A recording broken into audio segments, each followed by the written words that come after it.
Okay, step one is to quilt your background block to the batting. I don't use the batting at this point. I do a different quilt as you go than most people do.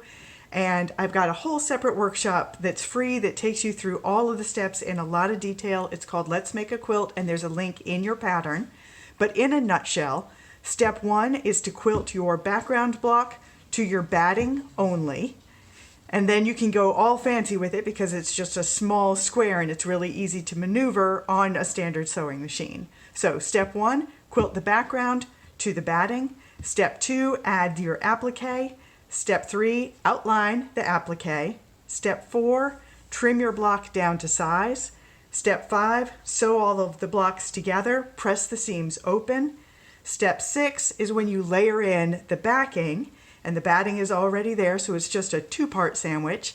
And then the final round of quilting to attach the backing to the quilt is just done, stitched in the ditch around the seams, so it's very, very minimal quilting and pretty easy to get through a standard sewing machine. So my method allows you to do all kinds of detailed quilting in your blocks and very, very minimal quilting when you're working the whole mass of the machine through the quilt. So step one, quilt your block.